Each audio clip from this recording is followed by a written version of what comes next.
Gentlemen, you're going to each have 8 minutes to set your case for Can Europe Survive, the new wave of populism, and then I'll come back on the stage. And BHL, you first. Your time starts now. Thank you. So the question is, can Europe survive the wave of populism? First remark, if the wave of populism wins, absolutely not, because the real target of populism, in whichever sense you take it, is Europe. You can define populism at the height of enlightenment, at the height of democracy. The common point of all populism, the core of the populist combat, is probably the spirit of Europe. And for one very simple reason, which is that if you define populism as a certain definition of the people, what the ancient Greeks called the people of demagogy against the people of citizenship, the embodiment today of the idea of people considered as a citizen, the embodiment of the idea of people considered in a sort of abstract way, is Europe. So there is a fight to death, to last blood, between populism and Europe. It is their main target, all the people we just saw in this short video. So if they triumph, if they win victory, Europe will not survive. Number two, there is certainly a risk for that. If you look at the Europe of today, if you look at Greece, where demagogy is winning over democracy, if you look at Italy, where entertainment is winning against politics, if you look at Hungary, where you have a democracy without Democrats, if you look at this country, where Great Britain might turn to Little England, if you turn to, come on, yeah. If you look at France, where half of the voters yesterday gave their votes to two different but equally populist parties embodied by Mrs. Le Pen and Mr. Mélenchon, not quoting the blank votes, there is clearly a sort of new wind blowing on Europe. I said to a friend just before, in my youth, there was a very famous film at the end of the 60s of Chris Marker called The Bottom Air is Red. At the end of the 60s, the bottom air was red. Today, in the Europe of these years, the bottom air is brown. And there is a sort of wave, a tendency, very strong, to illiberate democracy, which is a tendency of the day. Number three, this tendency, this wave of illiberal democracy are strongly sustained by foreign forces, forces coming from outside. If you take, the list of the empires which Dante, the Italian writer, author of La Divine Comédie, had in mind when he wanted to build Europe. Dante was one of the founding fathers of Europe, and he wanted to build Europe against or at the side of the 6 possible empires.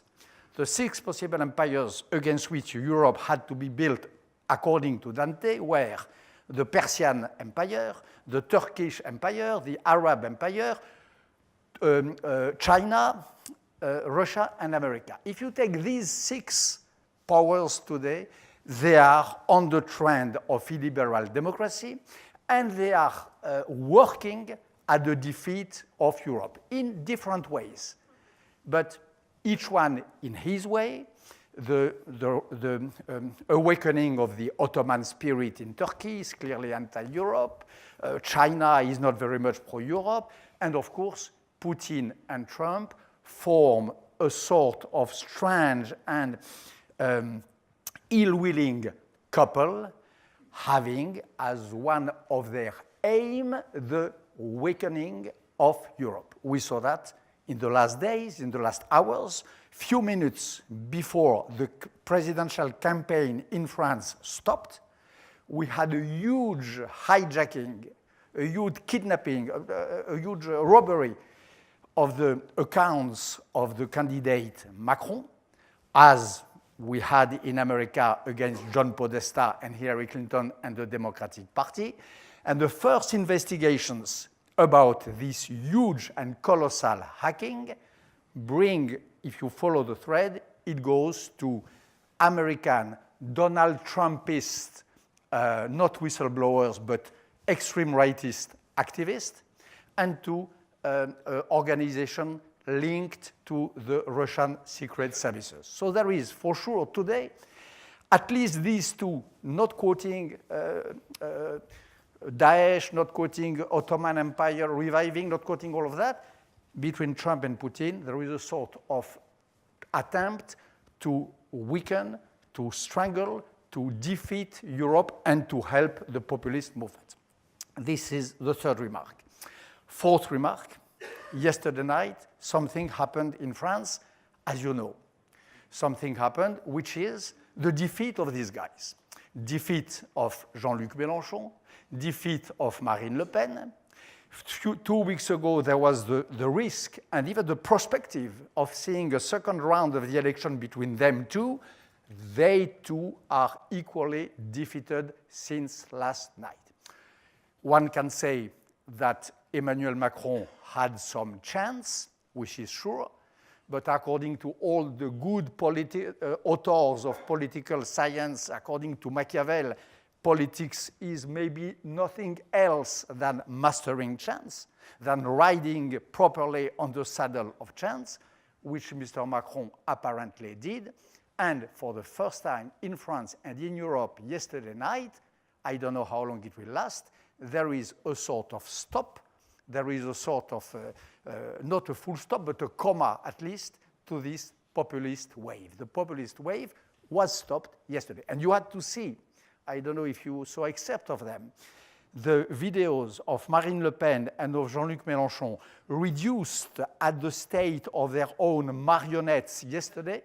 There was something of their previous grace which escaped.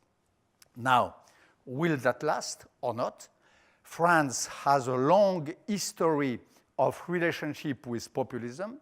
We had in France to defeat a first populism at the end of the 80s of the 19th century, General Boulanger. We did it. He arrived very close to power as Marine Le Pen. He was defeated by a Republican front. We had another one in the 50s of the 20th century, Robert Poujade. They were very close to the power. They were stopped. We had another populist rise in the 30s, which was stopped, but not definitely, as you know, about the following. So France now, therefore Europe, is at the crossroads. Will the victory of Mr. Macron mean a real stop of the populist wave, therefore a real saving, of the spirit of Europe? This has to be seen. This is the main question of the following months and years. So, Douglas. Thank you, Zainab. Thank you to Google. Thank you, Bernard. I'm not going to get stuck on this, but there is a definitional term about this word populism. And as I say, I'm not going to get stuck on definitions. But the problem with every word that is effectively used as a cordon sanitaire is that there's always a political temptation to extend it slightly further than it should be extended for your own personal short-term political gain. There is a possibility that in some of the cases we're talking about at the moment, that is one of the things that is going on, that it's a useful term to decry anything that is what you don't like, or indeed sometimes anything that is just popular, as we used to call it. The second thing I wanted to mention was the issue of bullet dodging. When I was starting off my career, somebody once said to me, there are two types of journalists who get killed as war reporters: people who've never done it before, and people who've done it all their lives. People who've done it for such a long time that they become slightly blasé about it. And Europe is slightly at risk of that second thing at the moment in relation to this thing, if we agree to call it populism. I mean, last December, everyone celebrates the Austrian Freedom Party loses 46 to 54. And everyone says, hurrah, we've killed the populists. After the Dutch elections in March, they say, thank goodness Geert Wilders' Freedom Party only came second. And then they say, after last night, thank goodness a member of the Le Pen family has only got a third of the French vote. I think we don't keep dodging these bullets. Now, if there's a reason, by the way, that I think this will get a lot worse, and why, if you really want a very, very gloomy prognosis, but nevertheless a page-turner, I refer to all of this in my book. Doom-mongering has never been such fun, as they say. But if there's a reason for that, it is in part because at gatherings like this one, not that there are very many, but gatherings of this nature, absolutely everything that the public is concerned about in these areas is totally off limits.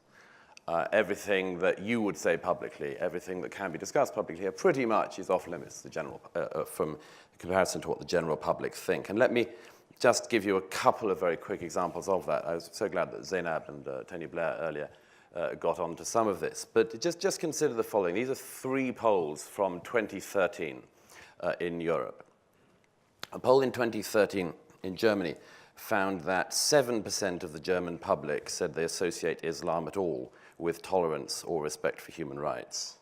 A poll that same year in France found that 67% of the French public think that Islam is, quote, incompatible with the French state. And 73% of the French in 2013 said that they viewed the religion very negatively. That was, of course, 2 years before the major attacks in Paris and elsewhere. That same year, 68% of the Dutch public said that there is, quote, enough Islam in the Netherlands. And you can agree or disagree with Mr. Orban, but he has the Hungarian populace on his side for the views he takes. And this poses a very serious question for gatherings like this one and political elites and political mainstreams across Europe, because there is a tendency, and I don't wish to abuse the hospitality of my hosts or the previous speaker, but there is a tendency to do what Mr. Blair did earlier, which is to say this is a perception problem. We need to correct the perceptions, effectively, of the public. The public think the wrong thing, we need to correct that. You hear this, I don't want to name the publications, but there are publications in this country and elsewhere that have the same view. The public got it wrong on Brexit. We will keep writing sparkling editorials and brilliant monographs until they get it. And it may just be, and it's certainly in my view, the case that the public are not necessarily wrong. What Mr. Blair said about perceptions and immigration and so on is very telling to my mind. Let me give you one other pertinent set of figures. The British Social Attitudes Survey, which is a pretty good marker of these things in Britain, has asked for a number of years the British public their views on immigration, and the views of the British public who want immigration to be reduced by, quote, a lot. In 2011, 51% of the British public said that. In 2013, 56% of the British public said that. And by 2014, 77% of the British public were saying that. Now, it's possible for a political class to keep saying, you, the people, just don't see the real world. We, the political elites, live in it, get with the program, join us. The problem is that the public may not be thinking that and saying that because of some fantasy populist thing. It may not be saying that because of a press magnate or a political leader who they disagree with. They may be saying it because the facts have changed in their countries, and that they see the facts changing every day. And like the publics in France and elsewhere, they see a lot of bad results of this. And it's not that their perception is the problem. The problem is that the facts have changed, and the political class keeps on trying to tell them, you're wrong on your facts. Now, there are some people who are trying to catch up with this, obviously in France, but I would give you a couple of quotes of people, and if I didn't tell you who said these things, you would tell me this must be a populist, this must be a Le Pen or something like this. Just as he was running for the French presidency and, of course, failed, former President Nicolas Sarkozy, quote, "In France, the only community that matters is the French community. If you want to become French, you speak French, you live like the French." Who would you think said, before a recent election, act normal or go away? And if you live in a country where you get so annoyed with how we deal with each other, you have a choice. Get out. You don't have to be here. Mark Rutte, the head of the Dutch Liberal Party and Prime Minister of Holland. So there is a change in rhetoric. I don't particularly think that's for the better, because the problem is that the change in rhetoric doesn't add up to a change in actions. And indeed, it's possible that you can lead the public along with a change in your rhetoric for a while. But unless the realities change, it's unlikely that the public and the political class are going to meet again. I don't want to go on too much with figures, but let me give you just one other thing which strikes me as being pertinent speaking to this divide. Earlier this year, in his first days in office, when President Trump introduced a temporary moratorium on travel from a number of countries, Muslim-majority countries, there was outrage across the world. There was outrage in the media class, outrage across the political class, and of course in Europe, and in gatherings like this one, absolute outrage that a man could be so appalling and base and low as to institute a temporary travel ban on people from several countries. The interesting thing to me was that a few days after that, Chatham House, a think tank in London, released a poll of European opinion on a much harder question than the one Mr. Trump was suggesting. Chatham House asked the populations in 10 European countries if they agreed or disagreed with the sentence, all further migration from mainly Muslim countries should be stopped. Much harder than what Mr. Trump was suggesting. Of that question, 8 out of 10 European countries, their public said in a majority that they agreed with that decision, and that included Germany, and it included France, and one of only 2 countries, the other being Spain, where most people didn't agree with that sentiment, was this one, Britain, where, again, a mere 47% of the public agreed with it. So it would seem to me that we've had a problem, and one of them is that as the public, not to be too gross in our left-right divisions, as the public turns to the right, the political class rush to the left. I would argue, and finally, that in this country there has been some mending of this. You may agree with Brexit or disagree with it. What is one of the results? Local council elections the other day, and UKIP are wiped out. The right, as it were, of the political spectrum, which has been on maneuvers for 25 years now since the Maastricht Treaty, has united. The populists, as it were, did their job, and now the Conservative Party has reached out, got them, and it turns out that this is mainstream opinion after all. Thank you. Thank you.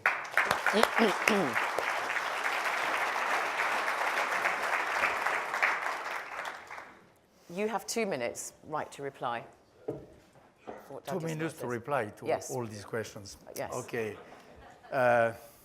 First remark, I don't think that populism is just a way to name what we don't like. There is a real notion of populism, a concept of populism, which could be unfolded a lot, but to make it shortly, I said the ancient Latin writers, when they distinguished, when they separated the populus and the turba, the distinction is between people and mob. Populism is when the people is reduced to the mob, with all that it implies, with all that you can unfold from that. Number one. Number two, about Islam, you say it's a question of perception. I don't think so. It's a question of political activity. It is clear that there is in Europe a real uneasiness, not to say more, among the minorities from Muslim origin. But it is true also that you have among them some very brave women and men who fight for secularism, for equality between men and women, and so on. The real question is not to perceive, is to help, to extend the hand, to encourage, to give hope and courage to those who, at the expense of their own living or life, battle inside Islam against Islamism. The real battle of our days is inside Islam, between Islam and Islamism. In this battle, we have a role to play, which is not to perceive, but which is to help. Number three, there is no, you say that some people act as if there was them and the real world. No, there is two real worlds. There is the real world of the mobs fighting against each other, and there is the real world of Europe, citizenship, and so on. The real risk today is not to see the world of nations just replace the world of EU.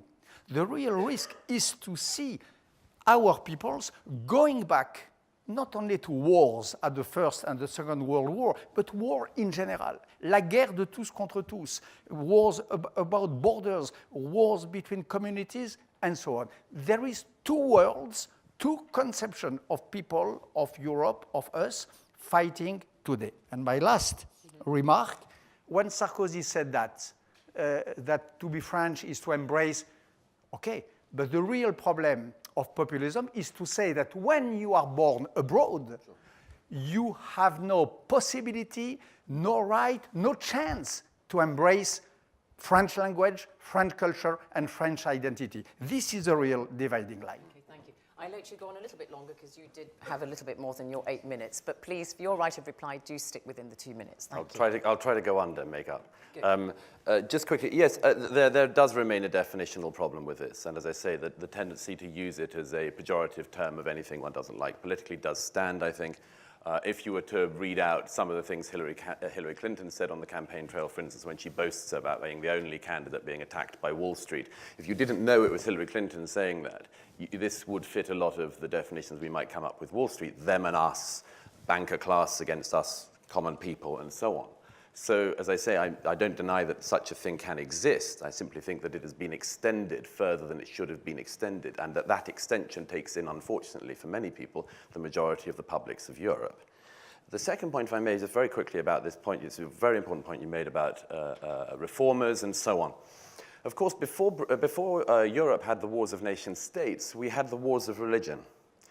And the people who think that the abolition of the nation-state or the unification of the nations in the EU will get rid of war, of course, always have this problem before them, that this continent tore itself apart over religion, and some of us can see that happening again at some stage. And if there's a downside to this, it is, Bernard, as you know better than anyone, the fact that the very reformers you and I speak about, and the very reformers you and I know, are the immigrants who are most under threat.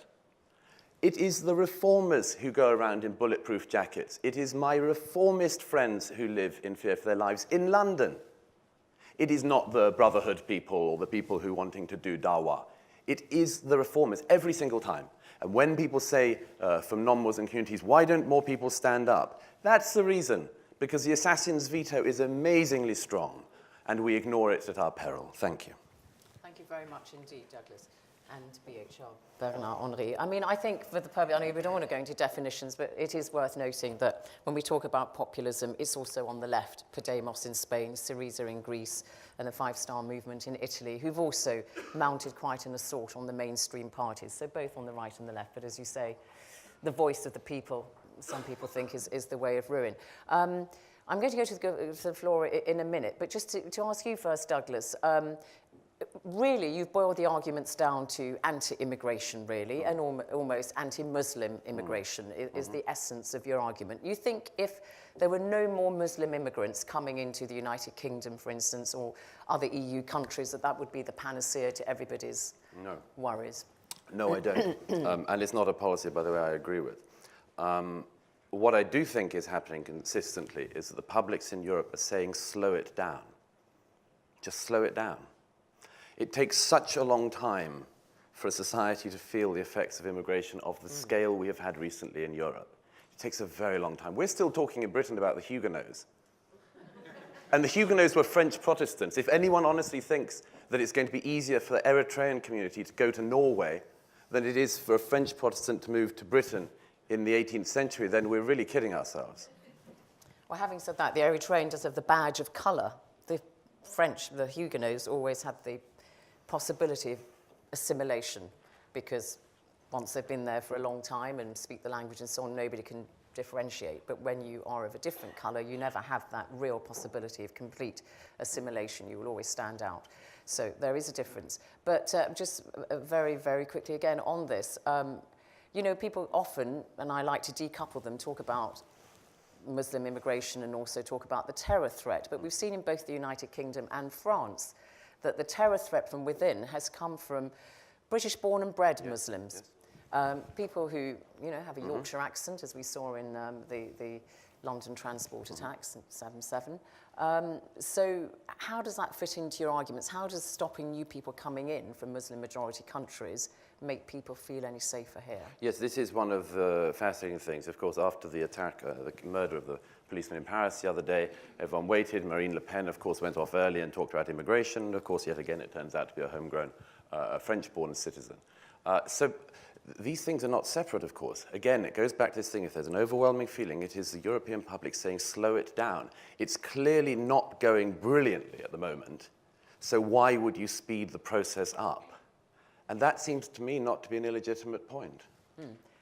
BHL, you kind of said also in your conversations that, in a sense, are you saying that governments, politicians should put the national interest of their own citizens before a kind of, universal belief in the rights of refugees, people at peril in other countries, a kind of more of an international code of ethics, that your concerns, surely, about your own citizens must trump those of other countries? I think there is two ways to deal with that. One is to close, one is to open. To open, not the borders, to open the spirit. The real question in France and in UK is not to blame the foreigners, is to praise ourselves, to praise the British culture, to praise the French culture, to praise the spirit of Churchill or the spirit of General de Gaulle. This is the real point. If the good reply to these people who come to kill us, terrorists and so on, or to those people like the Putinist activists who try to hijack our elections, is to praise our values. And the real problem of Europe is not to have been too much open to the others, is to have been too much shy about herself. This is my real point. But you have a problem in France, don't you? Because, excuse my French, laïcité, the secularism is very much, the bedrock of French culture and society, and it has been for, decades and decades and decades. And here you have, 5 million citizens of Muslim origin living in France, and they wish to assert themselves through their own religious identity, and therefore that presents a problem to French values. It is not a problem to French values if you read them properly. Number one, there is a French value which is not to show in the public space political emblems who mean violence, hatred, or fascism. The question of the burqa is not a religious question. It is a political question. Most of the women who want to put a burqa in France don't do that by deep, pious, and worshipping belief, but they do that in the way for the reason of a political assertion. It is a political statement to bear a burqa. Number two, secularism is part of the French common sense. It is part of the Republican spirit. This is clear. It is part of our culture. So you may be a Jew, you may be a Christian, you may be a Muslim, but you have to embrace this stock of values, which is secularism. For sure. Good. But there is no reason for a Muslim to do it, to be less able to do it than for a Christian or by a Jew.